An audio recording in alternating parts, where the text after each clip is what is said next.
if it's early enough, you can still get in today at Remen's continuing education webinar. Hurry up. Get that CE stuff out of the way. Hurry up. They're doing it at a deep discount. Just click the Remen banner you see over on your right on your desktop, or if you're watching us on your mobile device, scroll down, you click their banner, and you can get in maybe today still. Get that stuff out of the way. Yeah, like right now. Right now, you gotta hurry up and get this thing done.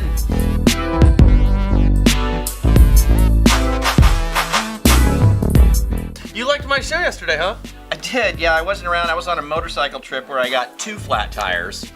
Yeah, that was fun. That's God telling you you need to not ride motorcycles Or anymore. at least not that motorcycle. So I'm convinced I need to buy a new one. But anyway, I did. I saw your show. I liked it. It was interesting. All right, well, here we go. Okay, so bankers were fined $110 billion for doing their, dastardly deeds, harming all of you in the run-up to the big meltdown for screwing you on your mortgages and all the horrible things that bankers do. You're familiar with that, right? All right, yeah. Now, in case you don't know or cannot conceive how much money $110 billion is. Okay. Imagine if this quarter was $1 billion. Okay. You would need 110 of these things All right. to have $110 billion. Thanks for clarifying that. It boggles the mind. It does boggle the mind. Just boggles the mind. Yeah. Now, our beef has and will always be so good. Let's go get those big, bad, horrible bankers, man. Mm-hmm. We need a little restitution over here. Just to let you know, the government kept $50 billion of that. What? Yeah, they kept $50 billion of it. $50 billion of that money, by the way, goes into the Treasury's General Fund, where according to the U.S. Treasury, it's spent at the discretion of Congress. Okay. Awesome! Meaning it's been used to refill pensions, employee salaries, military spending, to name a few. Really, it can and has been used for virtually everything and anything. So let me get this straight here. Yes. So money that was levied against bankers Yes. in the mortgage crisis, Yes. okay, half of that money Half of it. was used to fund private pensions and build tanks? Yes, that's indeed the case. Oh my God. The money that harmed homeowners should have been used to help those who were harmed. That's what we were told. Yes, that's what we were told. I gotta tell you guys, and excuse me for saying this bad word, but that's a bunch of shit. Yeah, funny you say that, because a portion of the mortgage banked levied money was given to the state of New York, where they used the money to clean the horse stables at the state fair. So yes, Brian, in some ways you're right. The money was used for excrement. Without boring you with all the details, of the $110 billion, only $45 billion was used for consumer relief. And of that money, fees could account for nearly 80% of any individual settlement a person may have received. So when you or someone you know got a settlement check for, say, about $9, okay?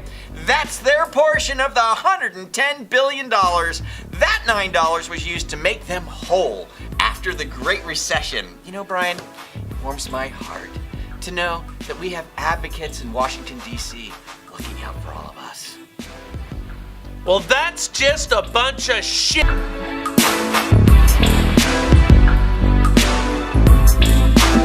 Okay, according to Trulia, 17.2% of U.S. listings had a price cut, Yeah. which is an increase from 16.7% the previous year. Yeah. This is the highest level of price cuts since 2014. Well, this guy over here is not shocked whatsoever. Now, I don't know how all you carnival fortune tellers are going to keep telling people home values are going up when they keep cutting prices. And I gotta tell you, the people who are saying this, Frank, these are the big guys and these are the smart girls telling you all this mumbo jumbo. Now, I'm talking to you right now. You do the industry a disservice when you tell them this stuff. You do homeowners a disservice. When you say values are going to keep going up when they're actually going down, you instill a false sense of security that leads to poor decision making from homeowners.